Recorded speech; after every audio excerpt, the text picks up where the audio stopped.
Hello, my dear Sagittarius. Welcome back to Practical Mistake.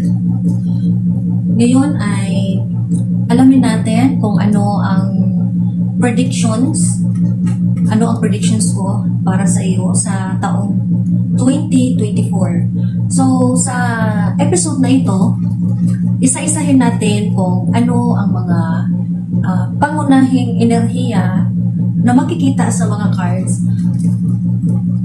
magsisimula sa buwan ng Enero hanggang sa buwan ng Disyembre. Okay? So, hindi talaga ito specific na reading na kailangan talagang kumpleto ang detalye. Ang gagawin ko lang ay kukunin ko lang yung major, yung pinakamahalaga at pangunahing mensahe na mababasa natin sa mga cards na ito. Okay? By the way, babasahin ko ang mga ito gamit ang aking intuition and vision. Okay? So, not really that you have to get them all. No? Kukunin mo lang yung particular na mensahe na nag-resonate sa iyo personally. Okay? So, let's dive in. Ang gagamitin ko sa bawat buwan ay ito, the Lightseer Tarot Deck at saka ang Beginner Tarot Deck. Okay? Ito ang para sa 12 buwan. Babasahin ko ang mga ito mamaya. Unahin ko muna ang cards mula sa 3 deck. Okay? So, the first is this one, the Tarot of Opposition.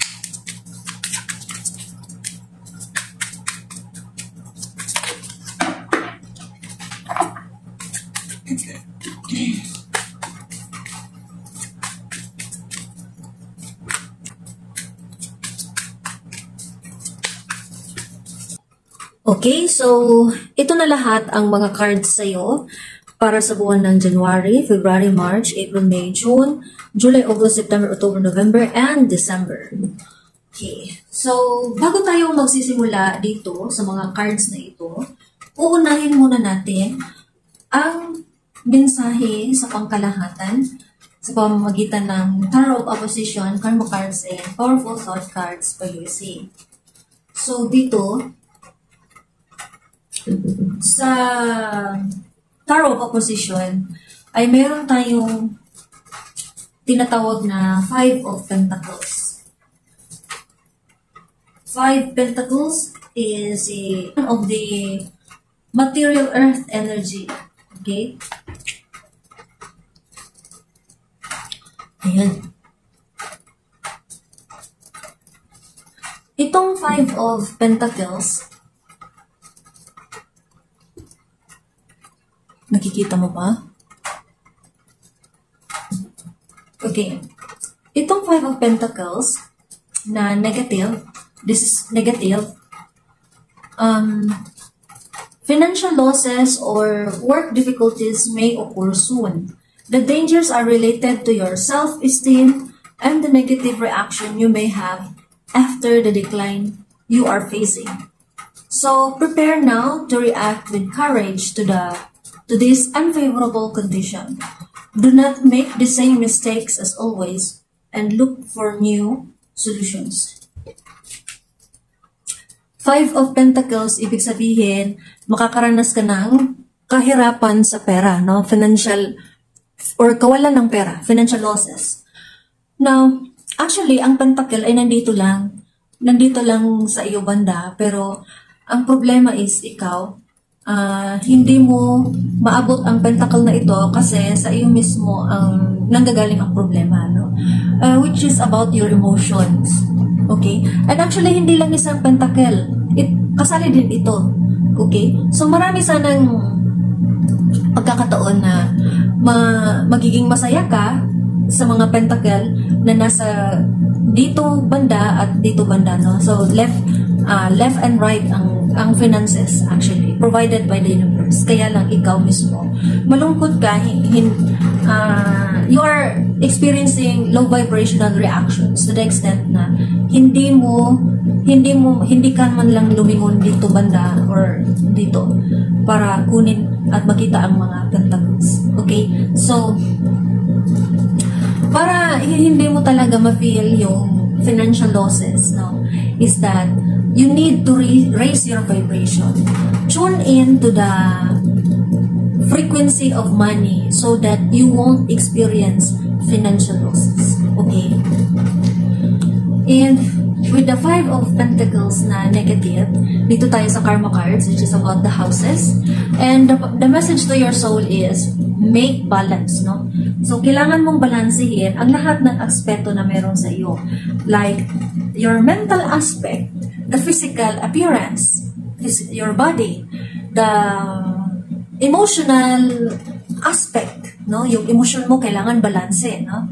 Hindi nang palagi ka na lang nagagalit, naiinis, no? So, you try to balance that. More of the times, ikaw ay masayahin, matulungin, mapagmahal, mapagbigay, at mapagpasalamat. And it is also inevitable that you would experience galit, inis, parang ganoon, sama ng loob. Pero try to balance between these aspects. Okay? So, do not allow anger all the time controls you, know. Balance is the key. Okay? And cooperation, which is the message to your mental aspect. So, kailangan magkaroon ng harmonious relationship yung kailangan mong balansehin ang iyong pakikipag-alyansa sa ibang tao, no? Magawa ka ng paraan na magkaroon talaga kayo ng meaningful cooperation sa bawat isa. Okay? And also, this is not just about relationship. Cooperation could also mean to your mental aspect, meaning kailangan, kung ano man ang iyong pakiramdam, negatibo man yan or positibo, try to cooperate, no? Cooperate, make collaboration with the mind na kung ikaw ay nag-iisip na maganda tungkol sa ibang tao, so kasali na dyan, dapat maki-cooperate din yung emotional aspect mo, no? Na meron kang mabuting intensyon sa ibang tao. So, dapat kung positibo ang iyong pag-iisip, magiging positibo din ang iyong damdamin. Okay? So, there's cooperation and harmony between the mind and the emotion. Okay? And to your physical aspect is, make cooperation with your partner. So, meaning, kailangan mong isipin muli kung ano yung mga nagawa mo sa ibang tao, kung ikaw ba talaga ay nakakatulong sa kanila at hindi mo sila napasakit, o kaya naman parang iniisip mo lang masyado ang sarili mo to the extent na hindi mo na naiisip kung ano ang ikakabuti ng iba. Okay? So, make collaboration with your partners. So, ibig sabihin, kung ikaw ngayon ay nasa seryosong relasyon, try to evaluate your the way you collaborate with your boyfriend or girlfriend. Isipin mo kung meron ka bang nagawa sa kanila na mali, at kung naiisip mo ay lahat ay magaganda, so try to make better way para magiging mas nurtured yung relationship ninyo, no? Kung hindi man ito tungkol sa seryosong relasyon, maaaring itong kamay na ito ay may kinalaman sa negosyo or trabaho. So, ibig sabihin, there is collaboration between the employer and the employee. Okay? ibig sabihin, inaasahan sa taong ito ang isang kapakipakinabang na alyansa, no? Na kung saan pareho silang balanse. Balanse sa pagtutulungan, paghihikaya, okay? Balanse silang nakikinabang sa isa't isa, no? Hinahawakan yung kamay, halimbawa, ito si employer, ito si employee. Hinahawakan ni employee si employer kasi kailangan talaga ni employee si employer. Kasi si employer yung nakakatulong para magbigay ng sweldo kay employee. Ngayon, si employer naman ay inahawakan si employee. Kasi hindi lalago ang negosyo kung walang mga employee. So, kapwa sila nagkaroon ng isang kapakipakinabang na alyansa. No? Kapwa sila nagtutulungan at kapwa din silang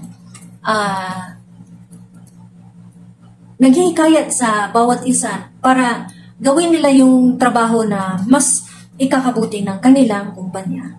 Okay? Kung nakikita mo, napapalibutan sila ng bulaklak. So, ibig sabihin, napaka-rewarding, napaka-fulfilling ang nasabing alyansa between sa kamay na ito at sa pagitan ng kamay na ito at ng kabilang kamay. Okay? So, maganda ito para sa taon mo, Sagittarius, my dear. And to your powerful thought cards is that you see it clearly now. Ikaw ba yan? Nakasakay sa dahon? So, ibig sabihin, ikaw ay nakalutang sa hangin, sa itaas. Kitang-kita mo lahat ang nangyayari dito sa lupa. And, ang mensahe sa'yo dito is,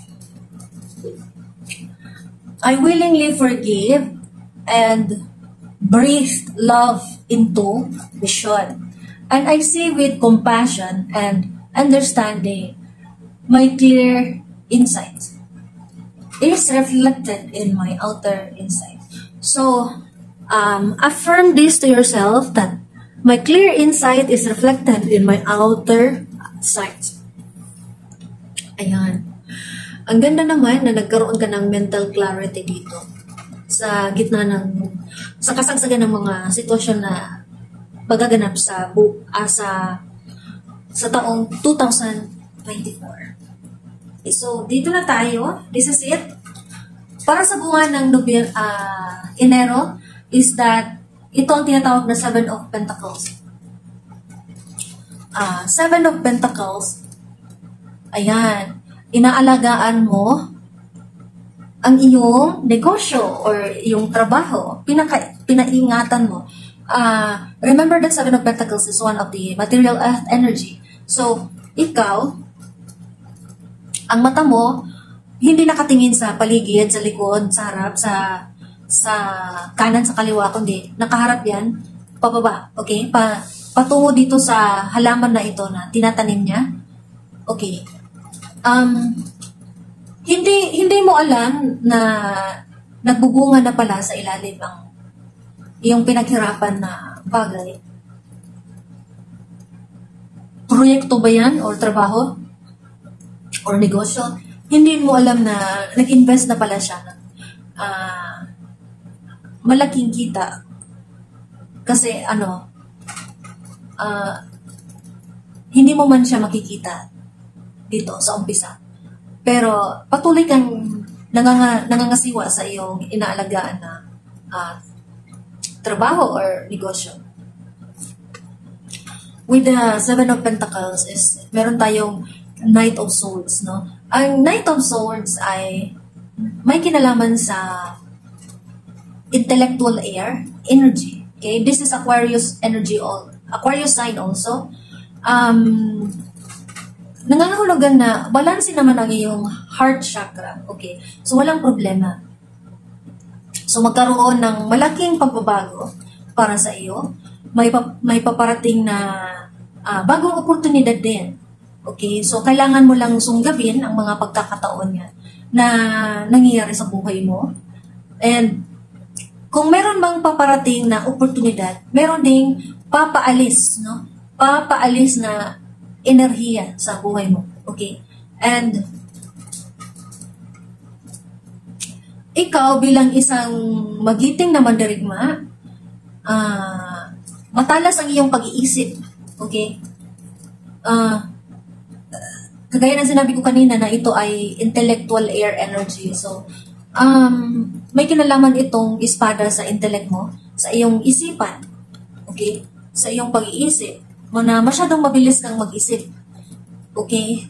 And, kaya lang, ang disadvantage nan, para sa iba sa inyo ay, natutunan ninyong magrebelde. Okay? Yan. At para sa buwan ng Pebrero,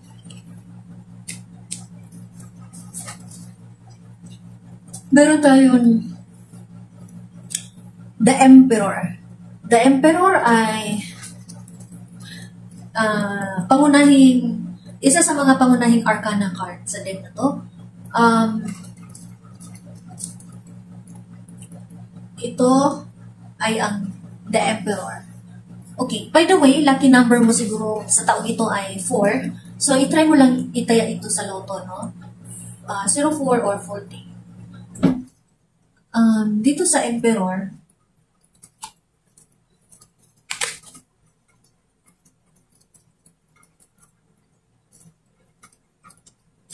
masyadong overpowering ka sa iyong trono. Over-empowered, ibig sabihin parang dominant ka talaga. You are very serious. Pero ang problema is, matalas ang iyong pag-iisip tungkol sa mga negatibong aspekto. Okay? Very confident itong The Emperor. Kaya lang, itong Emperor na ito ay naka-short lang. So, hindi halata na Emperor siya.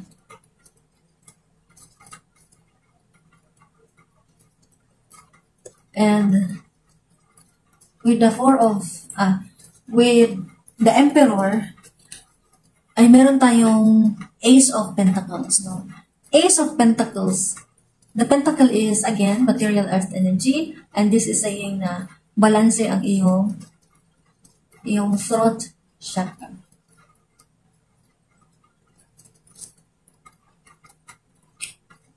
The Ace of Pentacles.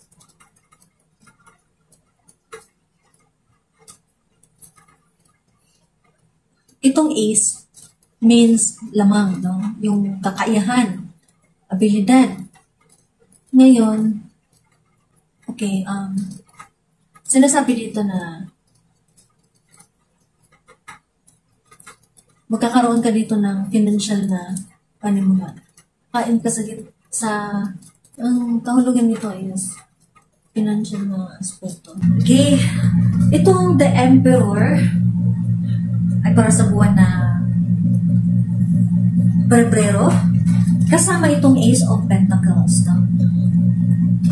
Itong Emperor na ito ay napaka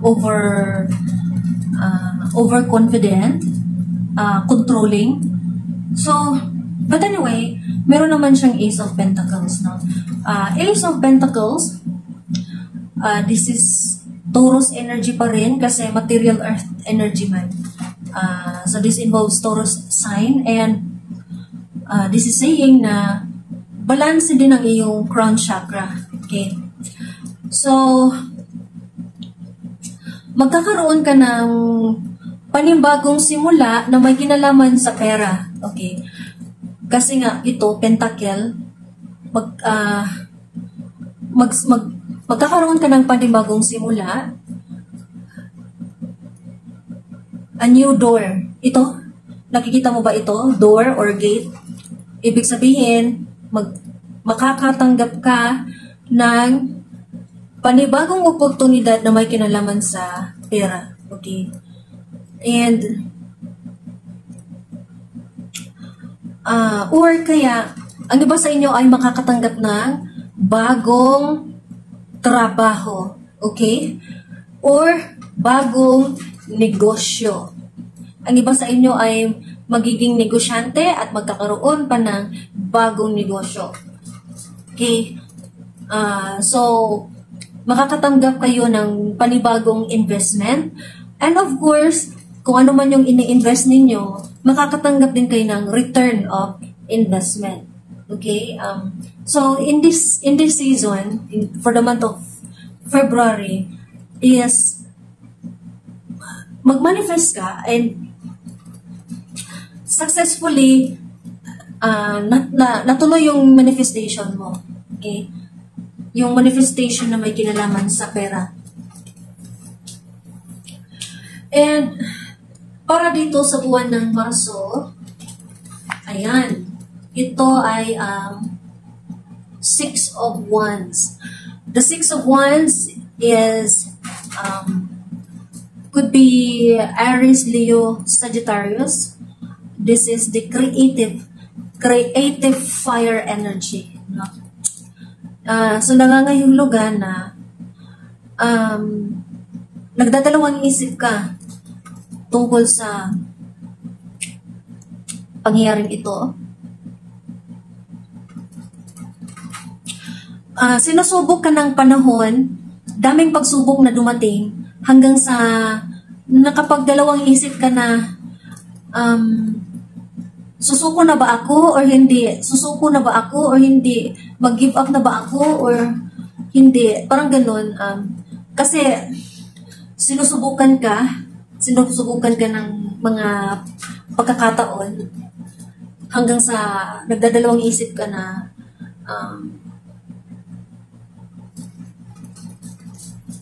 susuko ba ako? Hindi. Is this time for me to give up or not? Pero ikaw, meron ka talagang pinanghahawakan na prinsipyo, no? Kahit pa man na mapang-impluensya itong mga wand na nandito sa paligid mo. Sa dami-dami ng sitwasyon na nangyayari sa buhay, meron ka talagang isang wand na pinanghahawakan. So, ito ay nagre-representa sa iyong prinsipyo, no? Meron kang pinanghahawakan na prinsipyo. At ang prinsipyo yan na pinanghahawakan mo ay siyang naging dahilan para ikaw ay makaahon or para ikaw ay manatili sa iyong sitwasyon, no? Ikaw ang panghuling tao na nakatayo dyan. So, ibig sabihin, napakataas ng iyong pasensya. Okay? So, God bless you in your patience, no? Or perseverance. And, meron tayong pangalawang arcana card, which is the Hermit. Take a look at that. Ikaw ay sadyang naghahanap ng lugar na kung saan ka makapag-nilay-nilay, makapag-isip ng mabuti, iisipin mo kung ano nangyayari sa iyong sitwasyon sa buhay at nag-iisip ka rin ng paraan kung paano mo malagpasan ang mga sitwasyon na ito. Okay, you are the Hermit. Now, dito tayo sa buwan ng Marso. Okay. So, meron tayong Seven of Wands. Seven of Wands na upright. Okay? So, again, this is Leo sign. Leo, Aries, Leo, Sagittarius could be involved. The Wand. Okay? So, this is the creative fire energy. Nangangahulugan na nanatili kang matatag dito sa buwan ng Marso. Okay? Kasi dito sa buwan ng Pebrero, ayan, ito ay in reverse. Sinusubukan kang mag-give up. Okay? Mag-give up ako, hindi. Lalaban ako o susuko. Parang ganon. Pero, pagdating dito sa Marso, parang firm na talaga yung decision mo. No? Hindi ako susuko. Malakas ako. Matibay. Lalaban ako. Okay? So, wala nang atrasan. Hindi ka na nagkaroon ng pag-iisip na, yung pagdadalawang isip ba na susuko ako, hindi. So, ito, napaka-firm na ito. Wala nang konting kaisipan sa utak mo na susuko ako. Hindi. Ikaw na ngayon ay napakalakas at napaka-firm sa iyong desisyon na hindi ka susuko. No? At the same time, you are also very protected. Maraming wands na nakapaligid sa'yo. At meron kang isang wand na hawak mo. So, ibig sabihin, ito yung wand na ginagamit mo panglaban, no? Pangdepensa sa sarili mo. So, no matter what happens for you, my dear Sagittarius, remember that you are strong, that you are protected, and at the same time, you have your resources, your power, your material to... there is fire within you, which can be a weapon to fight the circumstance in your life. Okay. Tapos ito, kasama ng Seven of Wands, ay ang the Empress in reverse. Okay? So, meron na tayong the Emperor in reverse at meron din tayong the Empress in reverse. I think this is now the third major arcana card in your reading. Itong babaeng ito,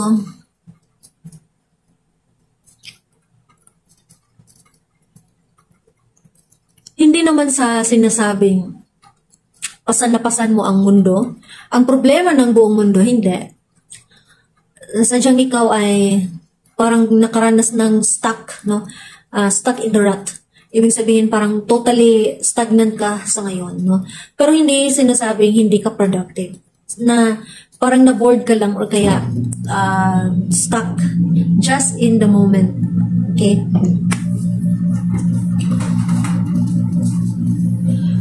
Ito sa buwan ng April ito. No? January, February, March, April. Okay, so dito na tayo sa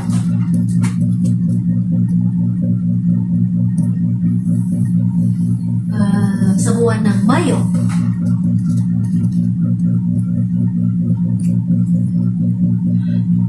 Sa buwan ng Mayo ay ang Five of Cups, no?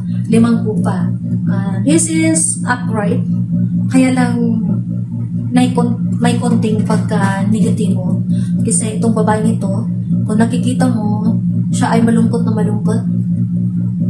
Hindi ko alam kung anong iniisip mo, my dear Sagittarius, pero sa nakikita ko, nahihirapan ka sa iyong sitwasyon. Kasi mas iniisip mo pa yung lungkot ka dito, tapos iniisip mo na parang naka-feel ka ng, nakaramdam ka ng paghihinayang o kaya pagsisisi na, pero karamihan sa inyo ay paghinayang kasi mas iniisip nyo pa yung mga nawawalang kupa or nawawalang oportunidad. Parang nasayang na oportunidad yung dahilan kung bakit ka nakaramdam ng paghihinayang. Okay? And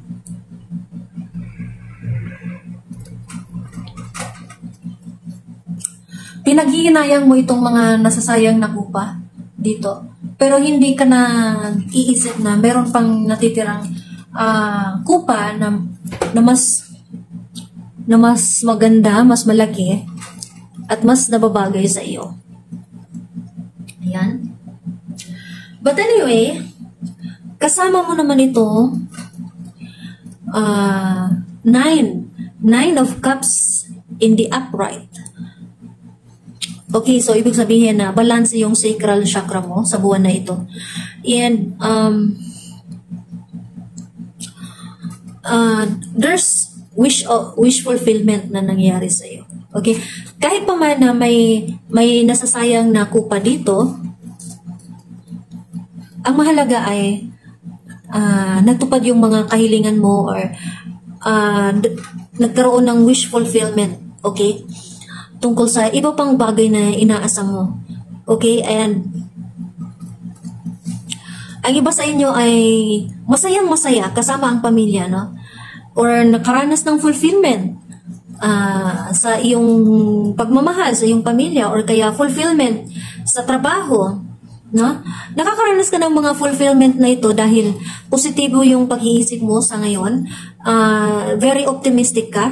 Hinahanapan mo ng paraan ng bawat negatibong sitwasyon. You think the situation as an opportunity and never a problem. Okay? And ang iba sa inyo ay masaya dahil matagumpay kayong matagumpay ninyong nakamit ang inyong mga layunin sa buhay, okay? And magkakaroon kayo ng achievements, no? Yung makakatanggap kayo ng mga tropeo, no? Dahil sa inyong pagsisipag, okay? At ang mga fulfillment or achievement na nakamit ninyo ay makakadagdag ng kumpiyansa sa sarili, no? So, very rewarding sa iyo ang magaganap sa buwan na Mayo, okay? Kahit pa man mayroon kang konting paghihinayang tungkol sa nasayang na oportunidad. Dito naman sa Hunyo, buwan ng Hunyo, okay, ito ay tinatawag na Eight of Wands. Eight of Wands pa rin ay parang kolaborasyon. Ito ang napakagandang samahan.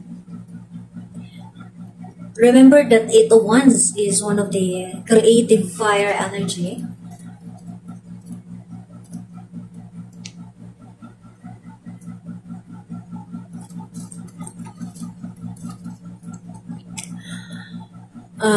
Kapwa kayong naghihikayat sa bawat isa. Meron kayong iba't ibang mga potensyal, no? Iba ang abilidad nito, iba ito, iba-iba. Ito, mas lalong naiiba. At saka ito, ibang-iba din ito, no? Pero, meron kayong parehong layunin, no? Kahit pa man mula kayo sa iba't ibang pinagmulan, iba't ibang karanasan, or iba't ibang potensyal, pero iisa lang yung layunin ninyo, no? Meron kayong pare-parehong layunin na dapat abutin. Okay? And then ito ang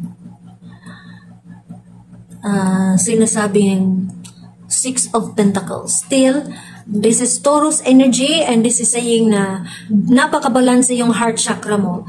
Dahil balanse yung heart chakra mo, yung puso mo ay napakalaki at tumitibok yan ng malusog. Tapos, yung puso mo ay meron kang yung puso mo ay para sa mga tao na nangangailangan ng tulong. Okay, napakalaki, napakamalusog na puso dahil ang puso mo ay mapagbigay sa buwan ng Hunyo kasi nga marami kang pentacles andyan lang sa iyong likuran. So, parang sobra ang pentacle na meron ka, kaya parang nakaraos ba ang term nun? Parang marami kang extra money. So, ngayon, ang ginawa mo, ibinigay mo sa ibang tao yung pera mo, yung sobra lamang, no? Ibinigay mo sa mga taong mas nangangailangan ng tulong mo, sa mga taong walang pera, okay? Remember na meron tayong beam balance dito sa gilid. So, ibig sabihin, mamimigay ka lang ng pera sa mga taong dapat bigyan, no? Magbibigay ka lang ng tulong sa mga taong talagang deserving na makatanggap ng tulong mo, no? Nagbibigay ka ng tulong. Nakikibahagi ka sa mga tao na nangangailangan ng iyong presensya, ng iyong tulong. Okay? No, napakabait mo talaga. Sa sobrang bait, ang iyong puso ay parang mamon dito, no? You are very abundant this month. Okay? The month of June. Okay. So, dito na tayo sa buwan ng Hulyo. Itong sa buwan ng Hulyo,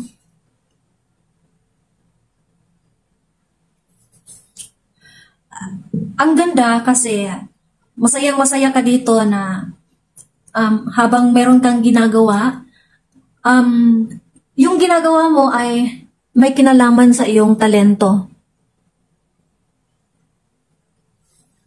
May kinalaman sa iyong talento.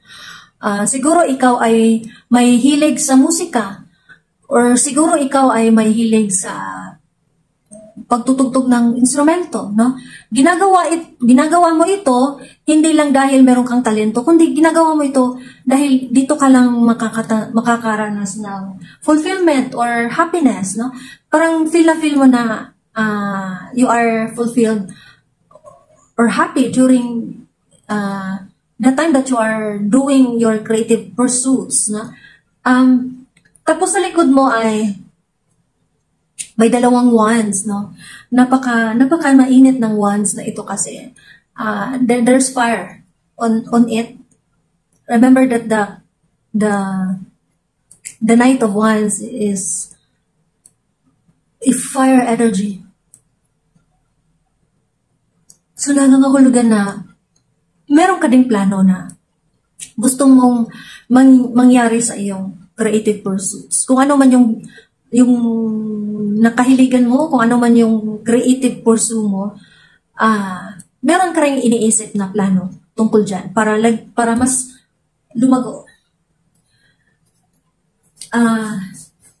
Meron tayong mga talento na hindi naman lumalabas yung creativity natin.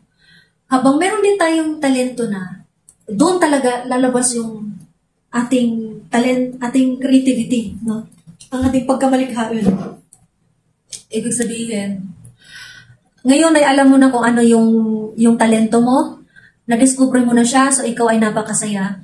Tapos, ito ang tunay na talento na meron ka kapag nakakaranas ka ng fulfillment, no, habang ginagawa mo ito.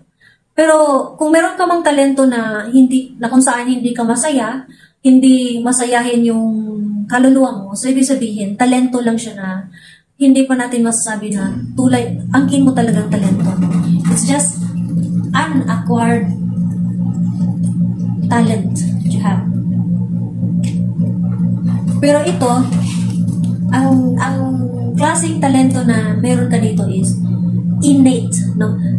Inborn talents, no? Dahil ang talento na ito ay nandyan na sa iyo, no? Naangkin mo na ito, and meron ka talagang talento. At ang talento na ito ay makakadagdag ng creativity, no? Tutulungan ka nito para magkakaroon ka ng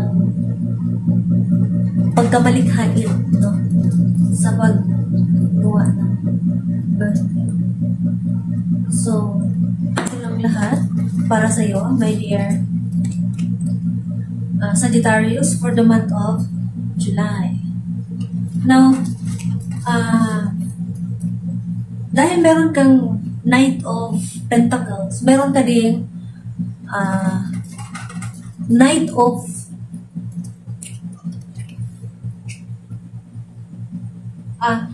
Wands. Knight of Wands ito.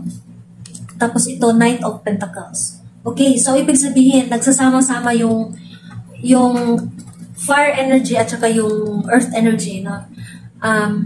Habang ginagawa mo ito, masayang-masaya kang ginagawa mo itong creative pursuits mo. Remember, this is creative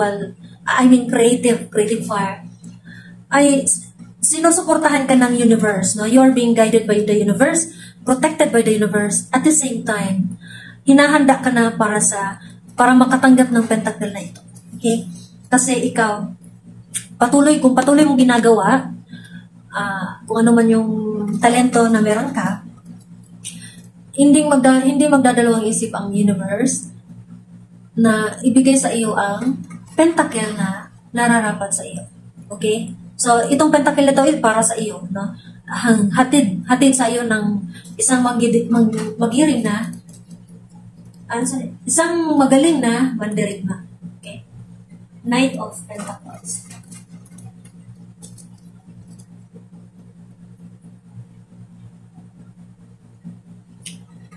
And para sa buwan ng Agosto,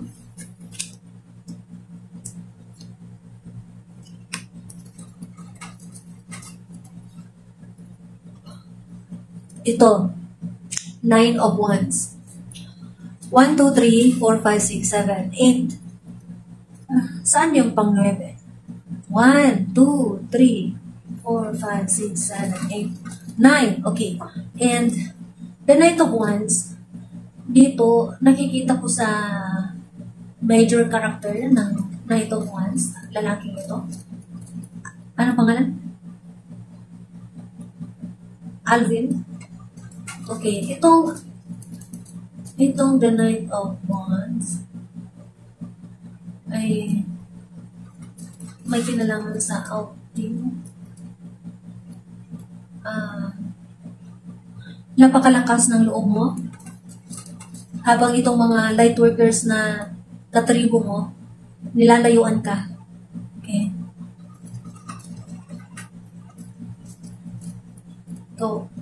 So hindi ka magiging kawawa.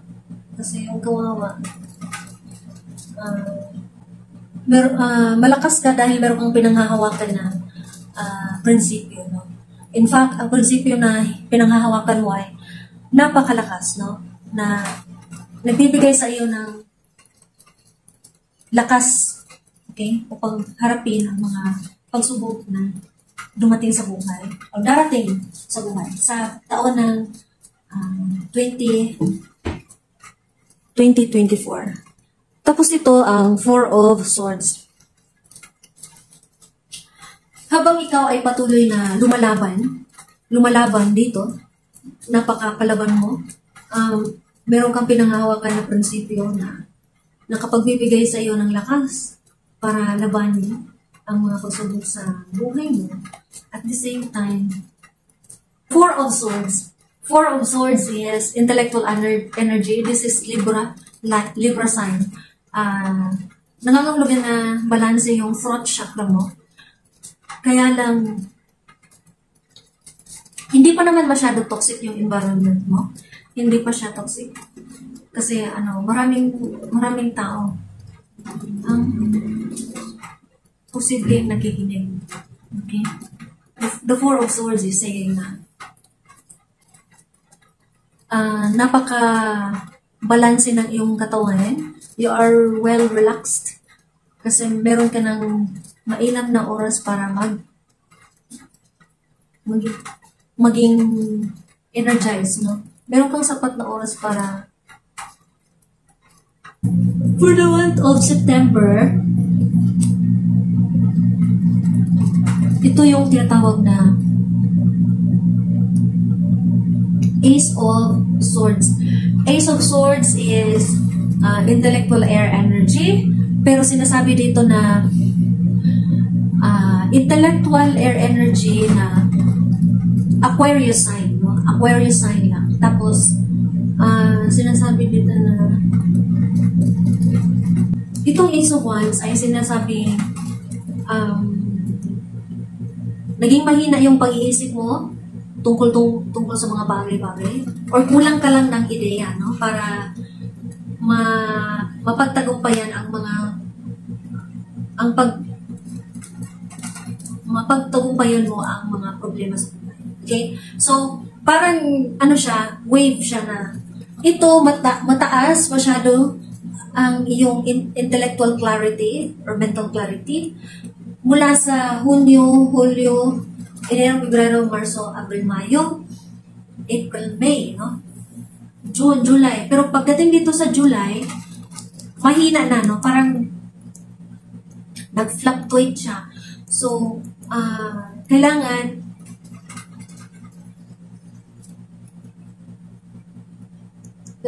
kaya lang dapat mong balansehin ang iyo. Para sa buwan ng Agosto, ay meron tayo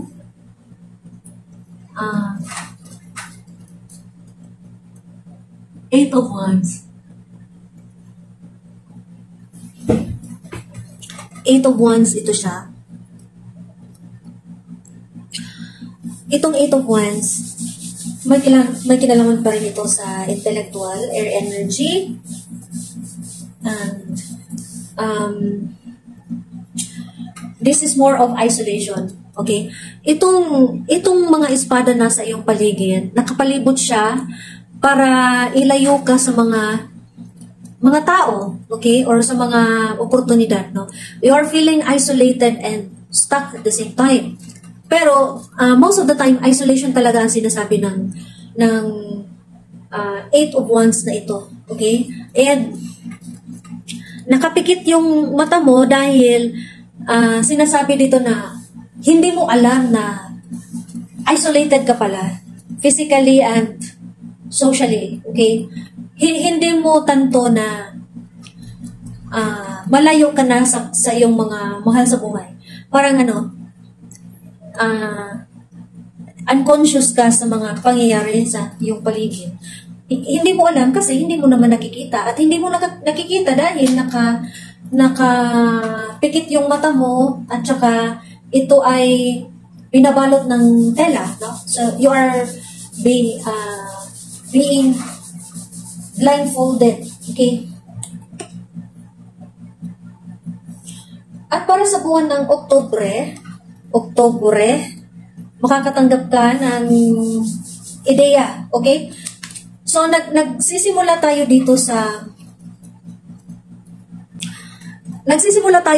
pagkatuto, no? Na tayo ay naglakbay, nag-aral, naglakbay mula dito hanggang dito, no? Papunta tayo sa ibang lugar, naglakbay tayo dahil gusto natin madagdagan natin ang ating kaalaman, no? Makaka-discover tayo ng panibago kapag tayo ay nasa bagong lugar. Kasi bagong lugar, ibig sabihin bagong kaalaman, no? Ikaw ay naglakbay para matuto at ang mga natutunan mo ay nakakatulong sa iyo para maka-generate ng panibagong ideya sa iyong kaisipan. Ayan. Yan ang sa buwan ng Agosto. At para pagdating ng buwan ng Oktubre, no? Oktubre, mula sa iyong mga pag-aaral sa nakaraang buwan, sa buwan ng Agosto, ay meron ka nang na-generate na idea, no? Remember that the Ace of Sword is an intellectual air energy, no? For this is Aquarius sign. Aquarius,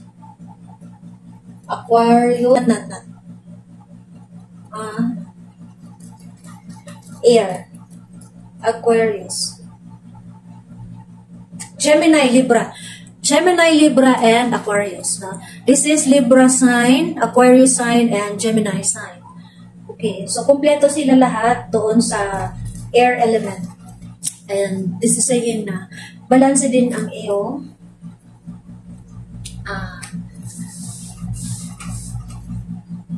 yung tinatawag na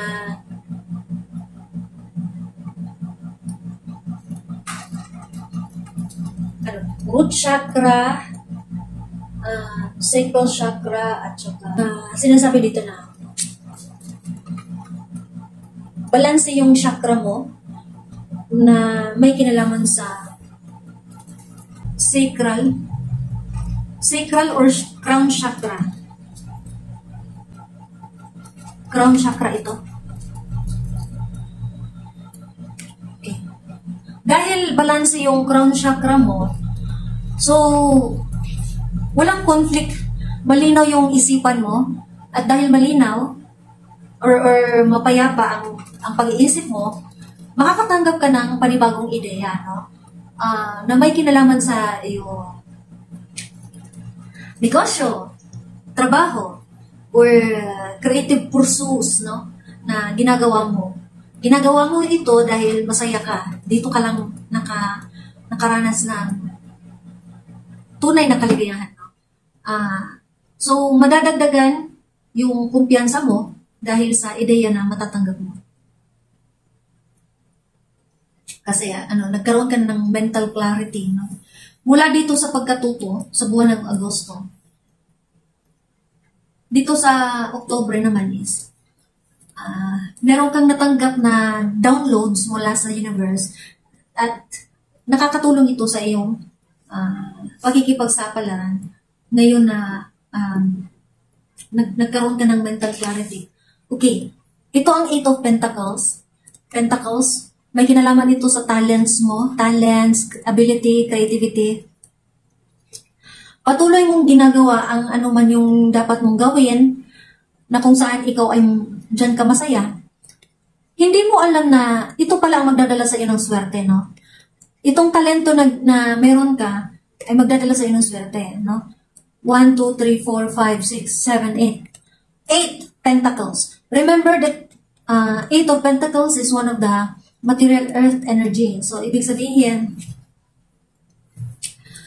you have that Midas touch, no? Na kung saan, kung ano man yung ginagawa mo, magiging productive yung ginagawa mo. Or, magbibigay yan sa'yo ng swerte, no? Magkakaroon ka ng pera dahil sa talento na inaatupag mo or ini-improve. Pinapalago. Okay. So, itong Ace of Swords ay double confirmation na yan dito sa Ace of Swords na mula sa Lycia Tarot deck. Okay. Kung nakapikit lang yung mata mo habang nakaupo na sinusundan yung lotus position sa pag-upo, no? Yung paraan ng yung pag-upo ay yung tinatawag na lotus position.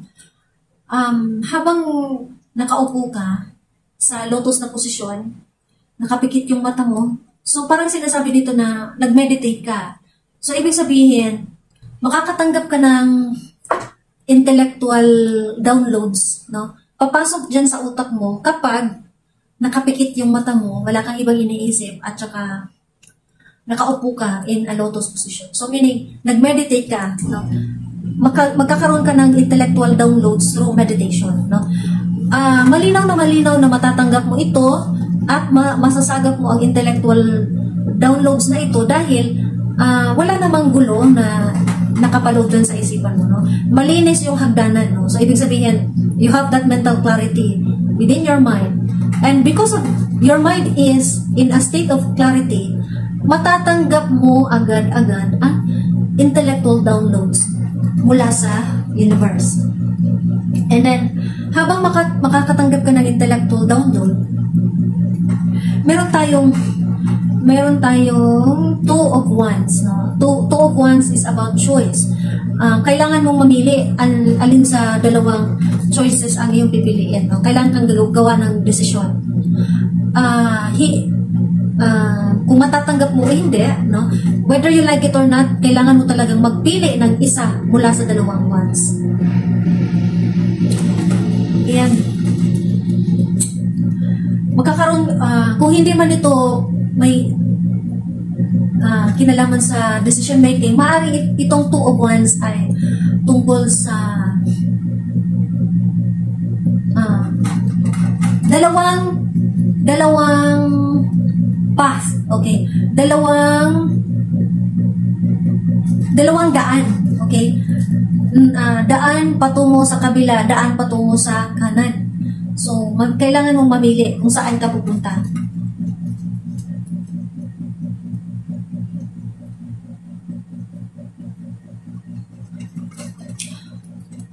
Nag-iisip ka kung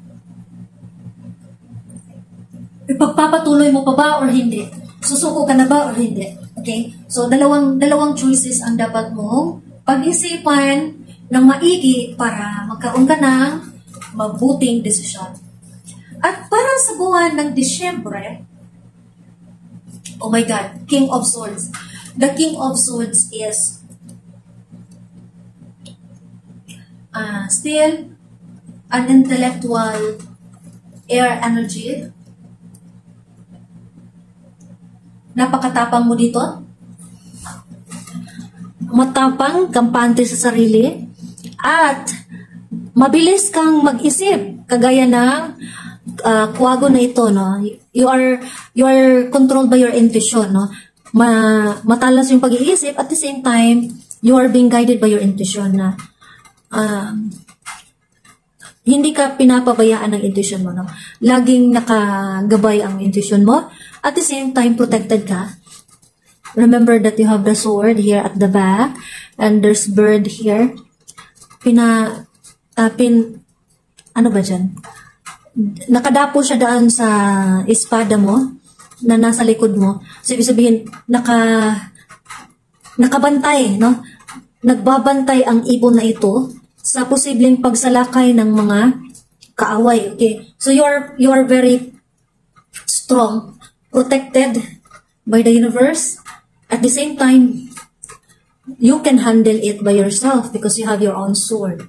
So you are very, very strong and confident. At the same time, you are also being guided by your intuition. Your intuition knows the best for you, no? That's the messenger of your soul.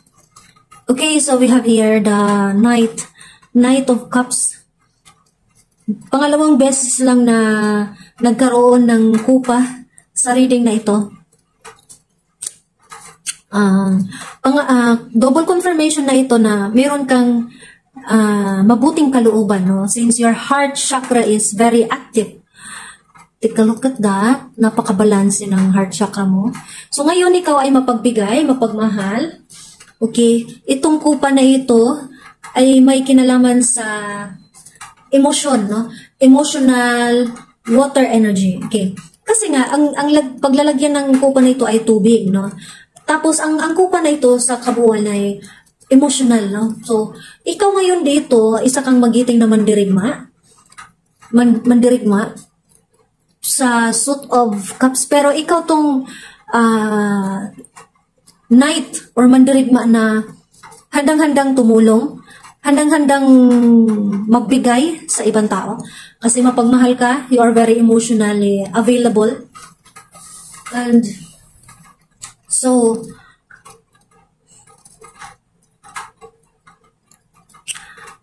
kaya lang, ang problema dito is dahil sa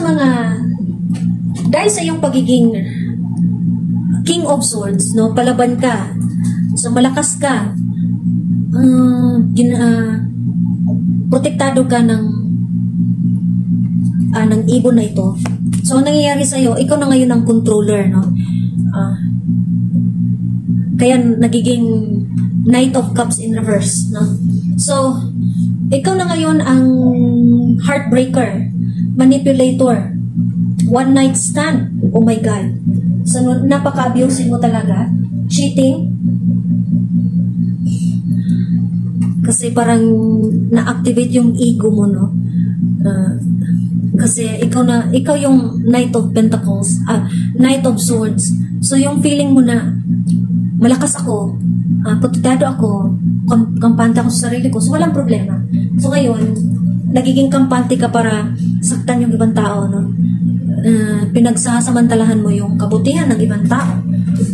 Manipulator. So marunong kang mandaya, no? Sa ibang tao. Niloloko mo lang yung ibang tao. Yun. So, parang dito sa kabuuan na ito, triple confirmation talaga. Maraming confirmations na you can now see clearly. You know already what's going on.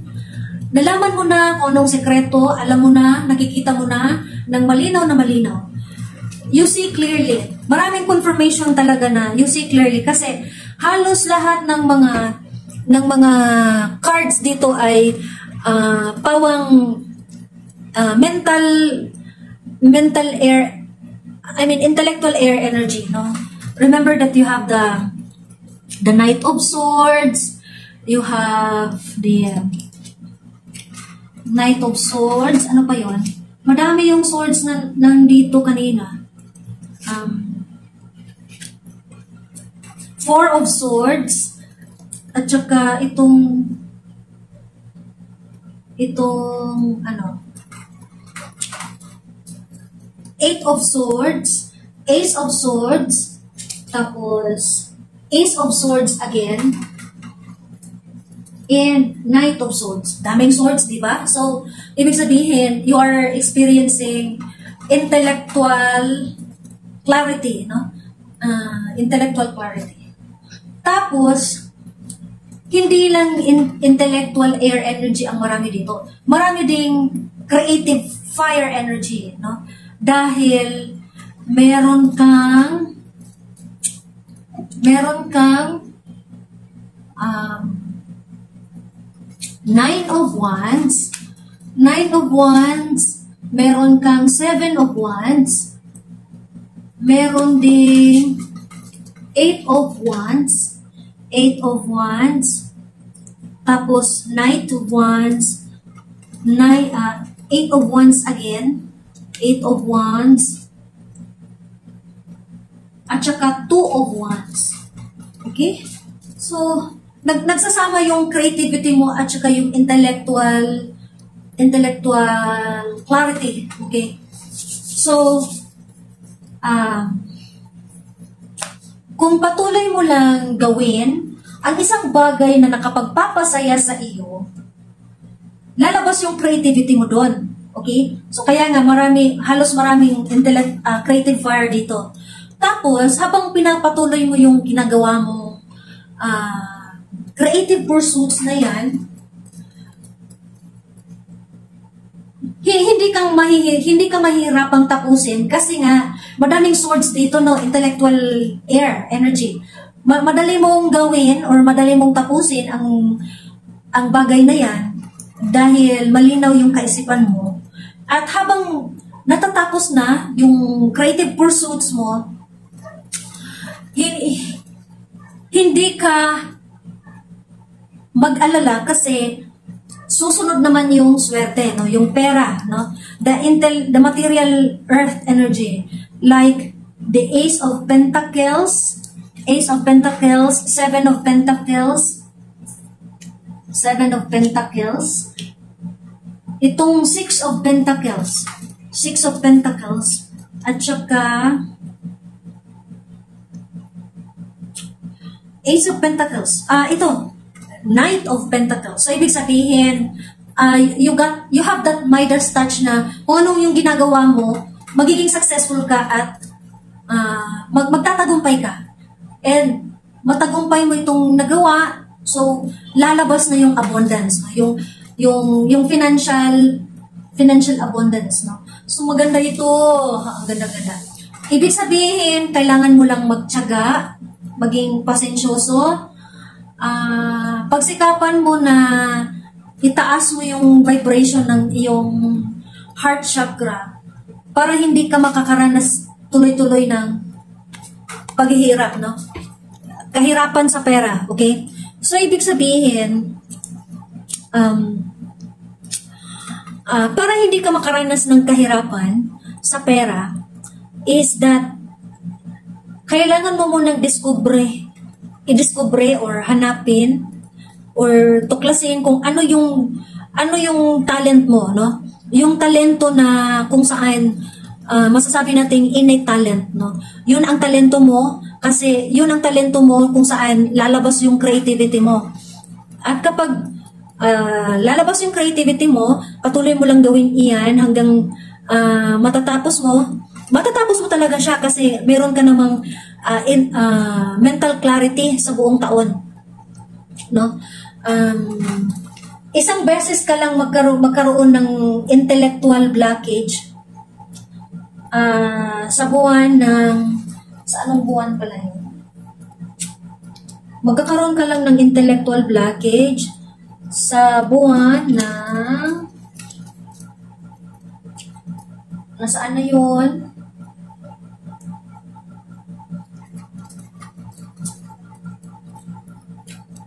Dito, sa Agosto. Okay.